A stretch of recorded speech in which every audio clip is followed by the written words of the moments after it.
에베소서 1장 4절 곧 우리가 사랑 안에서 자신 앞에 거룩하고 흠이 없게 하시려고 세상의 창건 이전에 그분 안에서 우리를 택하셨으며.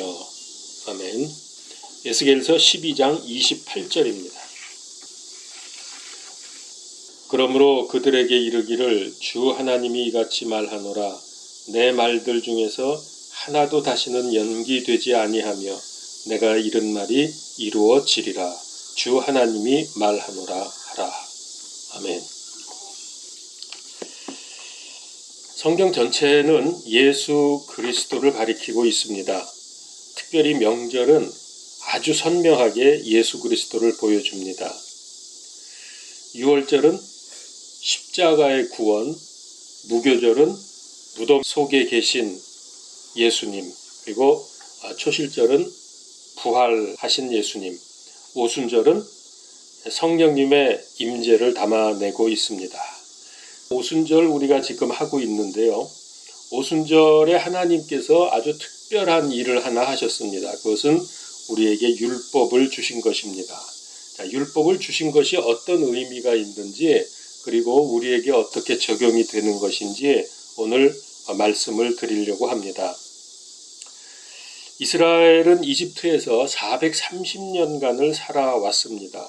그래서 사실은 하나님이 어떤 분인지 알지 못했습니다. 다만 조상들로부터 전해 내려오는 말로 하나님이 계시다, 우리가 하나님을 믿는 민족이다, 이런 정도로 알고 있었겠죠. 그러면 이제 그것을 들은 자녀들 혹은 이 이스라엘 사람들은 그런가 보다 그냥 그렇게 생각을 하면서 살았을 겁니다.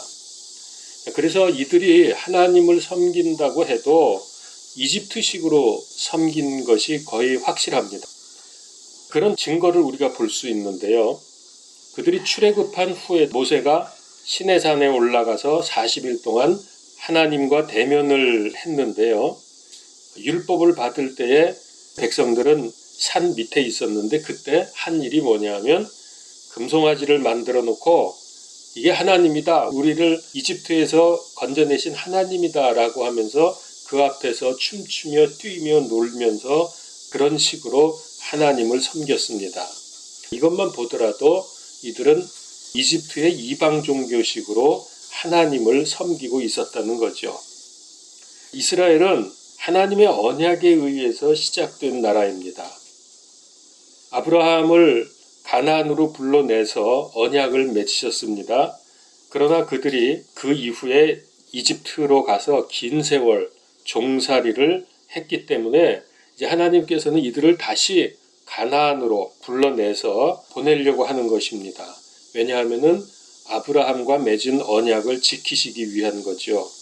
이것뿐만 아니라 성경 전체를 보게 되면은 하나님은 언약으로 역사하시는 분임을 알 수가 있습니다.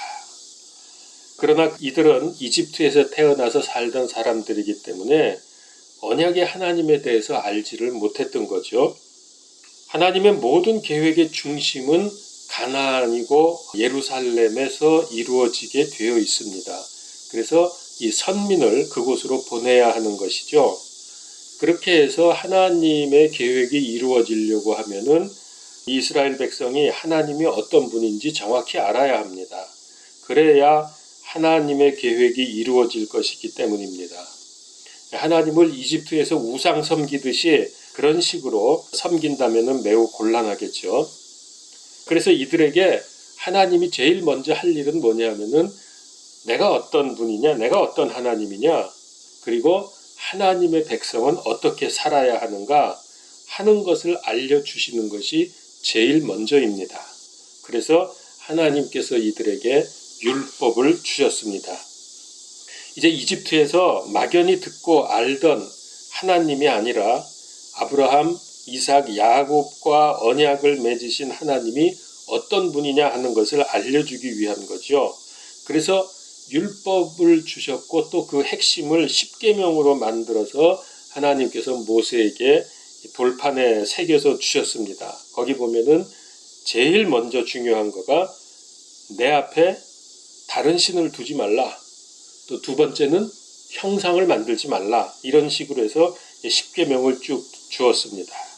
그러니까 이건 뭐냐 하면은 이방 종교들처럼 자기 욕심과 교만을 위해서 신을 섬기는 게 아니라 율법 언약을 통해서 역사하시는 하나님을 알려주시는 겁니다. 그리고 율법을 통해서 하나님을 섬기고 살아가는 법을 알려주셨습니다. 한마디로 말하면 이스라엘은 하나님 말씀 안에서 살아야 한다는 뜻입니다. 그게 율법을 주신 가장 핵심적인 뜻이죠. 그렇게 되면 이게 옛 사람에서 벗어나서 새 사람이 되는 비결이다. 하나님의 말씀대로 사는 것, 이것이 새 사람 되는 비결이다. 그래서 아시지만은 오순절에는 수확한 첫 이삭을 헌물로 드립니다. 첫 이삭이 새 사람을 의미하는 겁니다. 오순절에 주신 율법을 통해서 언약으로 역사하시는 이제 하나님에 대해서 알아보도록 하겠습니다. 언약의 하나님, 그럴 때 이 언약의 의미가 이제 정확히 우리에게 들어와야 되는데요. 이걸 좀 쉽게 이해하기 위해서 동맹이라는 단어를 생각해 볼 수 있습니다. 율법을 통해서 하나님과 이스라엘은 동맹 관계에 들어간 겁니다. 또 다른 말로 하면은 이 율법이라는 것은 하나님과 이스라엘 사이의 동맹 문서라고 할 수 있습니다. 군사적으로 한미 동맹, 그러면 그건 어떤 뜻이 있나 하면은 만약에 미국이나 한국에서 전쟁이 일어났다 그러면은 한국에서 전쟁이 일어나면 미군이 와서 싸워주고 미국에서 전쟁이 일어나면 한국이 가서 싸워준다. 이게 군사동맹이거든요. 이런 관계를 말하는 겁니다. 근데 이 동맹이 잘 지켜지려고 하면 서로 약속을 잘 지켜야 합니다. 예를 들면은 정기적으로 1년에 우리는 2번씩 군사훈련을 한다. 그리고 모든 정보는 서로 공유한다. 뭐 이런 식의 약속을 동맹을 맺을 때에 미리 정해 놓습니다. 그리고 그 약속이 잘 지켜질 때에 동맹국이 되는 거죠. 그래서 하나님과 이스라엘도 이런 동맹 관계로 볼 수 있습니다. 간단히 말하면 하나님께서 주신 율법을 이스라엘이 잘 지키면 하나님께서 필요한 것을 공급해 주시고 또 모든 민족들 중에서 뛰어나게 해 주신다는 규정이 들어 있습니다. 그러나 만약에 율법 언약을 지키지 않으면 하나님의 징계와 문제에 빠지게 됩니다. 그러니까 이것도 요약하면 이렇습니다. 언약을 잘 지키면 은혜와 보상이 주어지지만 안 지키면 처벌을 받게 된다. 이게 이제 동맹 문서예요. 그게 율법입니다. 구약과 신약 말씀에서 이런 기본적인 틀은 바뀌지 않습니다. 구약 따로 있고 신약 따로 있는 게 아닙니다. 같은 이런 틀 속에서 움직이게 되는데요. 다른 점이 있다면은 구약 시대에는 보상이 주로 물질적인 번영, 땅을 주시고 후손이 잘 되게 하는 거, 이런 축복이지만은 신약에서는 주로 영적인 축복, 또 하늘의 보상이 주어지게 됩니다. 물론 그렇다고 해서 신약 시대에 물질적인 축복이 전혀 없다는 말은 아닙니다. 필요에 따라서 그런 경우도 있죠. 자, 그래서 구약과 신약이 이렇게 기본적인 틀은 같은데 하나님의 보상의 방법이 다르다는 거죠. 번영신학이라는 거 아시죠? 번영신학이 문제가 되는 이유는 구약의 축복을 신약 시대에 그대로 적용하기 때문에 문제가 되는 겁니다. 그래서 이 번영신학은 갈라디아에서 말하는 다른 복음입니다. 하나님은 언약의 하나님이십니다. 하나님은 자신이 세운 언약을 신실하게 지키십니다. 성경에 그런 말씀은 많이 나오죠. 시편 119편 90절. 주의 신실하심은 모든 세대에 이르나이다. 계시록 21장 5절. 왕좌에 앉으신 분께서 이르시되 보라 내가 모든 것을 새롭게 하노라 하시고 또 내게 이르시되 이 말들은 참되고 신실하니 기록하라. 하나님의 말씀은 참되고 신실하다 그랬습니다. 신실하신 하나님의 구원 언약은 여러분 이 언약이 언제부터 있었는지 혹시 아십니까? 쉽게 말하면 하나님이 우리 타락한 인간을 구원하기 위해서 언약을 세우셨어요. 이게 도대체 언제냐 하는 겁니다. 그게 창조 전부터 있었던 겁니다. 그게 오늘 에베소서 1장 4절 본문 말씀인데요. 제가 한번 다시 읽으면서 간단하게 설명을 드리죠. 곧 우리가 사랑 안에서 자신 앞에 거룩하고 흠없게 하시려고. 이게 뭡니까? 거룩하고 흠없게 하는 게 우리를 구원하시는 거죠. 자, 이 구원의 약속이 언제 있었냐 하면은 세상의 창건 이전에 그분 안에서 우리를 택하셨으며 그랬죠. 그러니까 창건 이전이니까 구원에 관한 약속은 당연히 사람과 한 게 아닙니다. 이거는 성부, 성자, 성령 삼위의 언약입니다. 이 언약을 실제로 수행하신 분은 성자이신 예수 그리스도입니다. 그리고 이 사실을 알도록 기록하게 하신 책이 바로 성경입니다.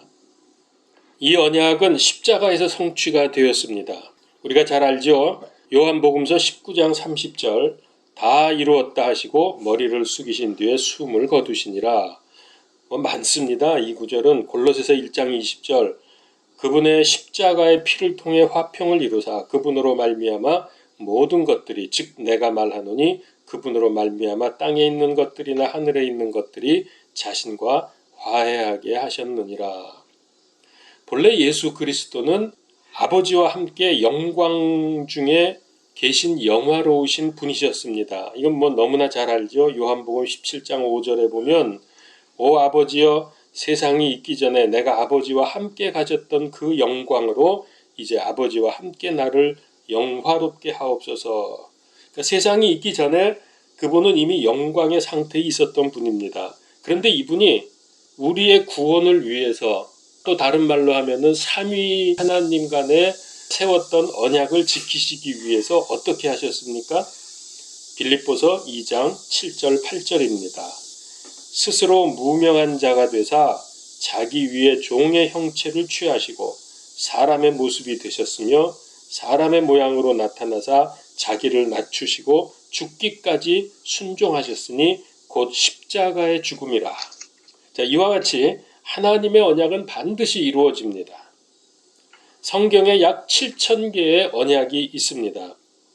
근데 이 7,000개의 언약을 직접 말씀하시기도 했고 혹은 노아 방주 사건이나 또 이스라엘이 홍해를 건넌 사건 또 예수님께서 무리를 걸으시거나 축사로 병을 고치시고 오병이어의 기적 이 모든 것이 다 언약의 말씀입니다. 그런 것들을 통해서 하나님께서 자신이 어떤 하나님이며 어떻게 할 것이며 어떻게 나를 믿어야 한다 이런 모든 것들이 다 여기서 나오거든요. 그래서 이게 다 언약의 말씀인데요. 성경은 전체가 언약의 책이라 그러죠. 믿음이 없는 우리를 위해서 하나님께서 심지어 맹세까지 하셨습니다. 하나님이 우리를 향해서 맹세를 하셨다는 거예요. 시편 110편 4절 주께서 맹세하셨고 또 뜻을 돌이키지 아니하시리라.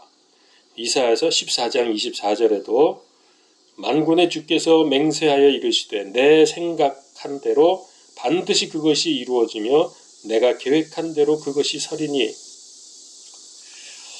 자, 그러면 성경에 나오는 언약의 특징이 무엇입니까? 한마디로 말하면 하나님의 일방적이고 주권적이고 영원한 언약입니다. 성경의 언약은 하나님과 사람 사이의 언약이지만은 이 모든 언약은 하나님으로부터 시작이 되는 특징을 가지고 있습니다. 그럴 수밖에 없는 게 우리가 뭘 안다고 우리가 무슨 자격으로 하나님하고 마주 앉아서 우리 이렇게 약속을 맺읍시다. 그렇게 해서 잘 지키면 이렇게 해주시고 못 지키면 이렇게 합시다. 우리가 하나님하고 이런 식으로 딜을 할 수는 없죠. 불가능한 일이죠. 그래서 모든 언약은 하나님으로부터 시작이 된다는 겁니다. 그래서 대등한 조건으로 언약은 맺어질 수 없다. 다시 말하면 일방적이다라고 하는 것이죠. 그래서 이 일방적으로 베푸시는 하나님의 언약을 은혜 언약이라고도 말합니다. 이거는 은혜에 의한 것이지 절대로 쌍방 간의 합의에 의해서 되는 게 아니기 때문입니다. 왜냐하면 어차피 인간은 본질상 진노의 자녀들이기 때문에 하나님의 언약을 지키지 못합니다. 아무도 말씀대로 지키지 못하지요. 그래서 사람들이 이 언약을 깨더라도 그러면 하나님은 우리가 언약을 깼으니까 그러면 이제 끝났다 하고 가버리시는 게 아니라 회개하고 돌아오기만 하면은 용서해 주시는 은혜를 베푸십니다. 만약에 하나님께서 우리를 용서해 주시지 않으시면 언약은 순식간에 깨져버리고요. 우리는 구원받지 못합니다. 그래서 이 회개와 용서라고 하는 이 놀라운 축복이 또 주어지게 된 것이죠. 예레미야 36장 3절에 혹시 유다의 집이 내가 그들에게 행하려고 작정하는 모든 재앙에 대하여 듣고 그들이 각각 자기의 악한 길에서 돌이키면 내가 그들의 불법과 그들의 죄를 용서하리라. 이렇게 해서 용서가 되면은 그 다음에 이 언약을 다시 새롭게 하십니다. 이제 그런 식으로 지금까지 진행이 되어 온 것이죠. 우리 신약 성도들은 그리스도 안에서 새 언약을 받았습니다. 아무리 힘들고 어려움이 와도 우리에게 이 언약이 주어졌는데요. 흔들릴 수 없는 영원하고 확실한 소망이 바로 여기에 들어 있습니다. 이 언약은 주님의 재림을 소망하고 기다리는 성도들에게 최고의 위로와 최후의 승리를 보장을 해줍니다. 그리고 언약은 영원하기 때문에 하나님께서 신실하게 지켜주십니다. 그래서 이사야서 40장 8절에 푸른 마르고 꽃은 시드나 우리 하나님의 말씀은 영원토록 서리라. 우리가 이 하나님의 말씀을 안 지켜도 영원토록 섭니다. 하나님의 은혜입니다. 또 시편 105편 8절에 그분께서 자신의 언약 곧 친히 천대에 이르기까지 명령하신 그 말씀을 영원히 기억하셨으니 여기 천대에 이르기까지라는 말이 이게 영원하다는 뜻이죠. 자, 이 하나님의 언약의 말씀은 세상 환경이나 세월에 따라서 변하지 않습니다. 취소되거나 없어지지 않습니다. 말씀은 정확히 성취가 되고 연기되지 않습니다. 혹시 어려움 가운데 있으십니까? 혹시 고통과 슬픔이 혹은 견디기 힘든 시험 가운데 있으신 분이 있으십니까? 이 언약의 하나님을 붙드셔야 합니다. 틀림없이 하나님의 언약은 절대로 변함없이 성취가 되기 때문입니다. 하박국서 2장 3절에 그 환상 계시는 여전히 정한 때를 위한 것이나 그 끝에 이르러서는 그것이 말할 것이요 거짓말하지 아니하리라. 비록 그것이 더딜지라도 그것을 기다리라. 그것이 반드시 올 터이므로 그것이 지체하지 아니하리라. 참 우리에게는 큰 힘이 되는 말씀입니다. 우리가 왜 하나님은 이렇게 역사를 빨리 하지 않으신가? 하나님은 도대체 나의 이 원통함과 이 힘든 것, 억울함을 모르고 계시는가? 라고 실망할 때 혹은 무너지려고 할 때가 우리는 참 많이 있죠. 그러나 이 말씀을 보면은 그것이 지체하지 아니하리라. 그리고 더딜지라도 반드시 이루어진다고 우리에게 말씀을 하십니다. 우리 생각에 더딘 거죠. 하나님께서는 가장 정확한 시간에 역사를 하십니다. 히브리서 10장 37절에 조금만 있으면 그분께서 오실 것이요 지체하지 아니하시리라. 지체하지 않고 곧 오신다고 했습니다. 또 우리 본문으로 오늘 읽은 에스겔서 12장 28절 그러므로 그들에게 이르기를 주 하나님이 이같이 말하노라. 내 말들 중에서 하나도 다시는 연기되지 아니하며 미뤄지지 않는다는 겁니다. 내가 이른 말이 이루어지리라. 주 하나님이 말하노라. 혹시 여러분 힘드시면은 지금 말씀드린 이 세 구절 하박국서 2장 3절, 히브리서 10장 37절, 에스겔 12장 28절 이런 말씀을 붙들고 힘을 내십시오. 그리고 하나님께서 가장 적당한 때에 역사해 주시도록 우리는 끊임없이 기도로 아뢰는 것이 필요합니다. 자, 제가 지금까지 말씀드린 대로 하나님은 언약으로 일하시는 분입니다. 먼저 일방적으로 언약을 해 놓으시고 그리고 그대로 이루십니다. 그래서 성경을 언약의 책이라고 말하죠. 그래서 여러분 기도하실 때에 언약의 말씀에 근거해서 하십시오. 왜냐하면 이건 하나님의 약속이니까 이루어지게 되어 있거든요. 그러면 반드시 이루어집니다. 간절하고 뜨겁게 언약 붙들고 기도하는 겁니다. 참 어려운 가운데서 고난 속에서 힘든 분들, 세상에서는 고난이 없고 돈 많고 순탄한 인생을 복받았다고 생각을 합니다. 그러나 하나님은 고난 중에도 당신의 백성을 보호하시고 당신의 뜻을 이루십니다. 우리가 잘 아는 말씀 있죠. 히브리서 12장 11절 12절. 이제 어떤 징계도 그 당시에는 기쁘게 보이지 아니하고 슬프게 보이나 그럼에도 불구하고 나중에는 그것으로 말미암아 단련된 자들에게 그것이 의의 화평의 열매를 맺느니라. 그러므로 늘어진 손과 연약한 무릎을 일으켜 세우라. 얼마나 힘이 됩니까?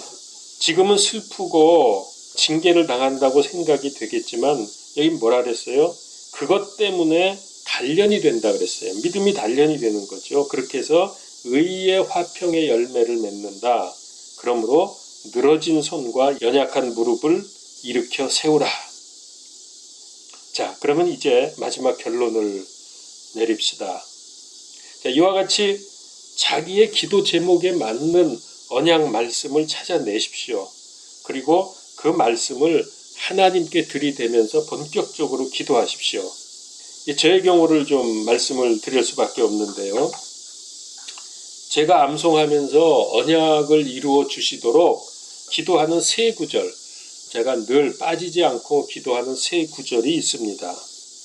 그 이상도 할 게 많이 있지만은 너무 많은 구절을 하면은 하나님도 바쁘신데 또 그리고 나도 그 많은 것 중에서 이게 응답이 온 건지 정확히 알지 못할 수도 있으니까 또 너무 많은 구절은 외우기도 힘들고 그래서 저는 딱 세 구절을 가지고 매일 기본적으로 이 구절을 하나님께 들이대고 기도를 합니다. 제가 그거를 소개를 해드리려고 합니다. 첫 번째는 열왕기상 8장 23절입니다. 주께서는 마음을 다해 주 앞에서 걷는 주의 종들에게 언약을 지키시고 긍휼을 베푸시나이다. 마음을 다해서 주 앞에서 걷게 되면 하나님이 언약을 지키시고 긍휼을 베푸신다고 약속을 하셨습니다. 두 번째 구절은 마태복음 6장 33절. 너희는 먼저 하나님의 나라와 그의 의를 구하라. 그리하면 이 모든 것을 너희에게 더하시리라. 이건 설명할 필요가 없다고 봅니다. 또 하나 마지막은 사도행전 16장 31절. 주 예수 그리스도를 믿으라. 그리하면 내가 구원을 받고 내 집이 받으리라. 요거는 우리 교회 복음화, 가정 복음, 모든 가정이 복음화되도록 하기 위해서 제가 이 구절을 사용하면서 하나님께 기도를 합니다. 자, 지금 말씀드린 이 구절도 다 하나님의 언약입니다. 그러니까 하나님의 말씀, 내가 지금 어떤 형편에 있는지 거기에 맞는 하나님의 약속의 구절이 무엇인가를 찾아내십시오. 잘 못 찾겠으면 저한테 연락을 하셔도 되고 아니면은 또 그 책으로도 나와 있잖아요. 이런 상태에 어떤 상황에서 읽을 성경 구절 이렇게 쭉 나와 있는 것들도 있으니까 그런 거 찾아보시면 되고요. 그렇게 해서 가장 적당한 구절을 찾아내어서 하나님 앞에 내놓고 기도를 하시는 겁니다. 자, 그러면 하나님의 언약은 지체하지 않고 반드시 이루어집니다. 기도하겠습니다. 하나님 은혜를 감사합니다. 참 우리는 죄인들이라 하나님의 이 은혜의 언약을 알면서도 못 지키고 또 몰라서도 못 지키기도 하고 마음이 약해지고 또 두려움 때문에 하나님을 떠나고 원망하기도 합니다. 그러나 주님, 오늘 이 주신 말씀대로 하나님의 언약의 말씀이 성경에 가득 차 있는데 이 중에서 우리의 상황에 맞는 구절을 우리에게 보여주시고 그리고 그 말씀을 지체 없이 이루어 주시옵소서. 주님, 우리가 마음이 조급하여 하나님께 원망하고 하나님을 무시하는 것이 아니라 오직 주님만 바라보며 하나님께서 이루실 그 시간까지 인내하며 믿음으로 뜨겁게 기도하는 우리 생명빛 성도님들 다 기도의 용사들이 되게 하여 주시옵소서. 예수 그리스도 이름으로 기도하옵나이다. 아멘.